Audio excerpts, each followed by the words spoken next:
Hey, what's up, guys? Welcome to episode 27 of Speaking Wrestling with Elvis Arroyo. And of course, I am your host, Elvis Arroyo. In this episode, I'm speaking Raw, Smackdown, and give you guys what to watch, along with performers and floppers of the week. But before we get started, guys, I want to give you guys a reminder to head on over to our YouTube page, hit subscribe. Also, follow us on Twitter and on Instagram at Speaking Wrestling.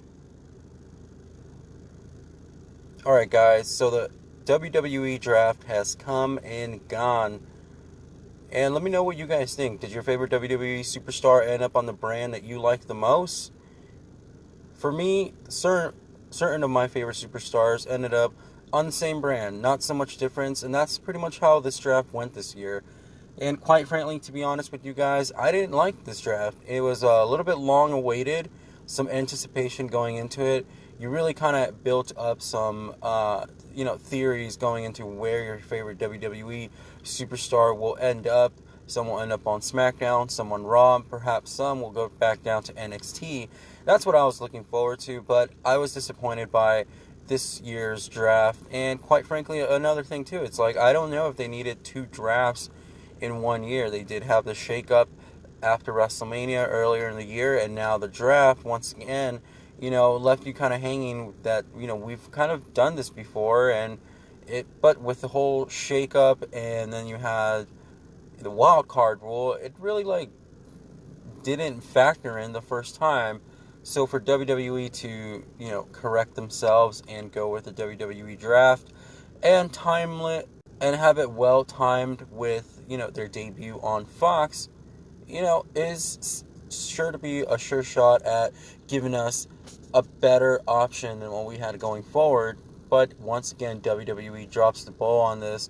There are some picks that were no surprise, like you knew that the big superstars that were going to be more of a mainstream attraction would be going over to Fox, and some of the 205 and more of the in-ring style would be headed over to Raw. Now, I find that surprising that this is the way that the draft ended up, being the fact that when reports were coming out that Fox wanted SmackDown, there were reports that they wanted Fox to be and SmackDown to be more of the sports-oriented show and not so much of the entertainment storylines and angles that we are used to seeing in WWE. So for them to go with, WWE, and the Fox executives asking for more of characters, you have guys like The Miz, you have guys like Braun Strowman, Roman Reigns, and Bray Wyatt, all headed over to SmackDown.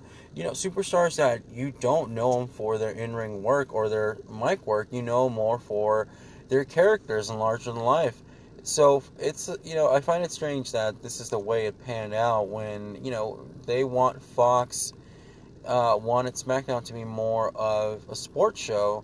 But I guess, that might have been the theory had they ended up on FSN1. Now that they're on Fox, and they're competing with other top entertainment shows on that network and elsewhere, the WWE seems to be going with the route of entertainment, and that is one of their niches that they do very well, is entertain. Along with that, as the draft didn't fare out to be the way that I kind of hoped it was, the presentation this year was different than it has been in some years. Stephanie McMahon pretty much served as what the commissioner for the NBA or the NFL would act upon, and calling out the picks for each brand rather than the general managers, because I think we are past the phase where we have the two general managers leading each brand. So with that being said, the presentations of it were okay. Again, what really killed it for me was the fact that a lot of these, selections for Raw were superstars that you were already used to seeing on that brand, which kind of made the whole draft, less worth than what it was, and took away all your expectations that you might be seeing some pivotal changes coming, but you're going to get more of the same, and quite a few different changes there. I like for them to really keep up with their promise, is that they're going to split the brands, and it's going to be two complete different shows and two different rosters, and you tune in Fridays and you tune in Mondays to see a whole different, wrestling show than what you would on each respected night. Going forward, they're already kind of blurring in those promises that they, once again, don't seem to keep. And, you see Bray Wyatt dropped it over SmackDown, and he's showing up on Raw, still terrorizing Seth Rollins, which Seth Rollins, surprisingly, is going to end up on Raw, as he was drafted over there, and is still defending the Universal Championship against Bray Wyatt, a SmackDown competitor. See, this is really where, there's two separate brands, and loyalty. You can't really build that when they're still blurring the lines, and there's still storylines that bleed into Friday night from Monday night. It's a little bit difficult to really take WWE serious when they present you with an idea that they're going to separate the brands, but yet there might still be a possibility that a SmackDown champion would be headed over to Raw. It really made no sense that have Bayley, who is your SmackDown's women's champion, be up to be drafted and possibly go over to Raw and just have yourself burn a draft pick by drafting somebody that is already on your show because they are holding a title that belongs to your brand. So I think those are some hit and misses. Other than that, there was guys like Apollo Crews and Natalia, Titus O'Neil. Not big selections, but nonetheless, kudos to them for being drafted and mentioned on the show. And then there were some picks that, to me, I believe were standouts, and I really look forward to. I mean, of course, Buddy Murphy assigned to Raw. I really look forward to seeing him. If they can really feature him on a week-to-week basis, they definitely got themselves a superstar in their hand. There's no question he should be going after a United States Championship. And like an AJ Styles at this point. AJ Styles at this point has competed with some of the best 205 that had an offer that have since come up to the main roster, and he also had that rivalry with Ricochet. Coming a guy like Buddy Murphy, who is well liked by the crowd. We've seen what he can do, obviously, with that little short stint in that storyline with Daniel Bryan, Rowan, and Roman Reigns. We were able to see a little bit of his charisma backstage and how he deals being amongst top superstars. And also, he had quite a match with Roman Reigns, which was, match of the year quality in my books. So, Buddy Murphy is, a sure shot standout, going forward in the WWE if they can really harness his potential and make him a superstar.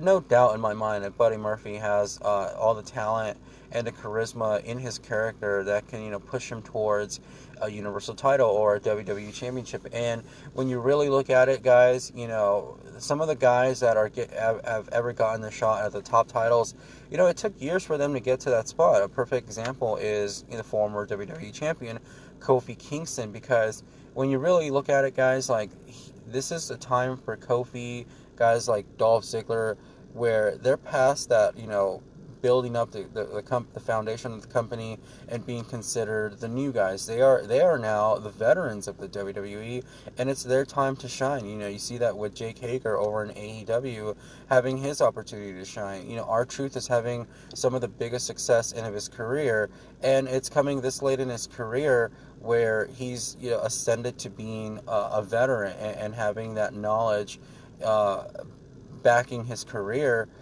and it raises up all of those guys' status in the company. There's no doubt in my mind that guys like Ollie, Buddy Murphy, Ricochet are the next class. Guys like Aleister Black and Johnny Gargano, those are the class of superstars that maybe 10 years from now, we're going to be looking to them like the way we look at Seth Rollins, a Roman Reigns, even a Miz at this point. So it's really fascinating to think about how much talent is right now in WWE, and they're so early on into their careers. I mean, we really are talking about some superstars who we praise and love to watch and are entertained by everything they can do, and they're so early on still into their run in the main roster, and that's not even scratching the surface with the rest of the superstars that are down in NXT that are just on the cusp of coming up to the main roster, and then for them to build up that status and for them to be talked about again guys like Seth Rollins and Roman Reigns, who are the pillars of the WWE and the main roster. So it's very interesting because I look forward to seeing, Ali, which is another guy that I mentioned, who had a tremendous match this past week on Raw.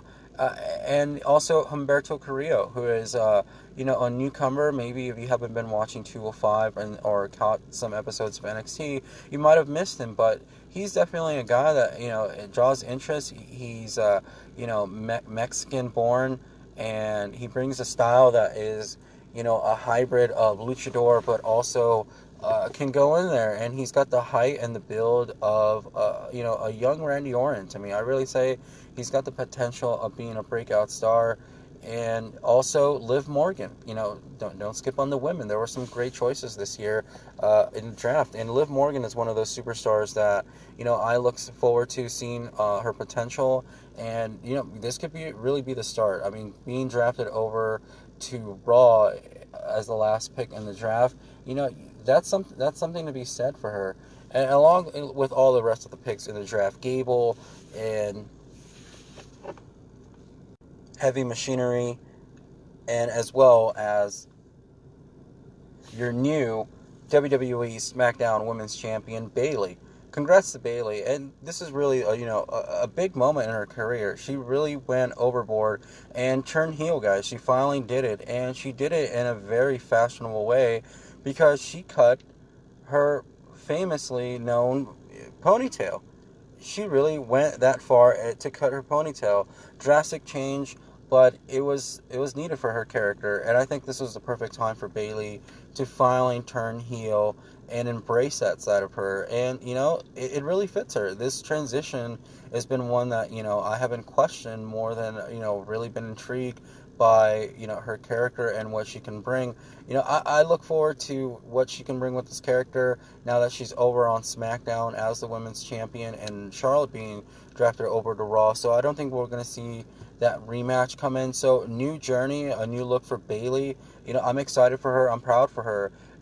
And this is exactly what she needed. The look fits her very well. The attitude fits her very well. No more Bayley buddies, which I'm so sick and tired of those. And, it's time for her to move on from that phase. She is more than just your happy-go-lucky, hugging WWE superstar. She's a real badass. I mean, she's proven it. She can go in there with the rest of the 4 horsewomen and have the best matches on the night, and no different than the type of matches that she's been having with this run. She's been putting on great matches, and I look forward to what's in store for this new phase of the Bayley character, because she's always been one of my favorites.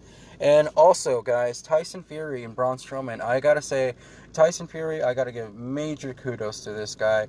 He's just a standout guy, and like I've said it before on the podcast, this guy looks like a living, breathing WWE superstar. And, he handles it very well. He handles himself very well in the ring when he's amongst, Braun Strowman and the rest of the talent. And I gotta say, behind the mic, this guy is one of the best stickmen right now, because the promo that he cut on Raw, you felt it, man. You really felt like this guy is giving it his all. He's really believing, in the storyline that they're telling with Braun Strowman, and it's coming off very well, man. I mean, a lot of the times when WWE goes this route and they bring in some outside talent for entertainment purposes, it's not always the best. I mean, look what they're doing with Cain Velasquez and Brock Lesnar. I mean, they're trying, but with Cain Velasquez not being so much of an entertainer or having that, edge inside of his DNA, like Tyson Fury, who's just, a showman. I mean, if this guy wasn't a professional boxer, speaking about Fury, you would think that this guy's a movie star. I mean, seriously. And, with Cain Velasquez, you straight up know that this guy is a badass and can eat you alive, with his bare hands, but, stick a script in front of him or put him on camera, he's kind of caught with a deer in the headlights kind of look. But Tyson Fury, going back to him, dude, this guy is amazing. I'm hyped on this match. Like I said, I was kind of more like, if it happens, I'll watch. Now it's more kind of like, I'm really, willing to see how much of Tyson Fury is willing to give himself in the ring. And I look forward to that, So the match for Crown Jewel is set. The rest of the card is building up. It's coming up, guys. Halloween. But before we get out of here, I want to give you guys my performers and floppers of the week. My performer of the week this week, guys, it's Bayley. She came up big on winning the WWE Smackdown Women's Championship, but more importantly, for taking that big giant leap in her career and changing her look. This is going to be very beneficial to her. So kudos to her. She's my MVP. And flopper of the week, I'm going to go with Seth Rollins. I think still coming off of last week, and these angles cutting with Bray Wyatt, burning down the Firefly Funhouse this week. Come on, dude. That's something that like us wrestling fans got good going on right now. So for you to burn it down, and once again, just the catchphrases, every single promo, it's all built around getting to the burn it down. So he's my flopper of the week. And with that being said, guys, this has been episode 27. This week there's been no intro and no outro music, guys, so bear with me. But we will have episode 28 for you guys this Friday, AEW NXT Talk. Join me then. Have a great week, and we'll do it again. Bye-bye.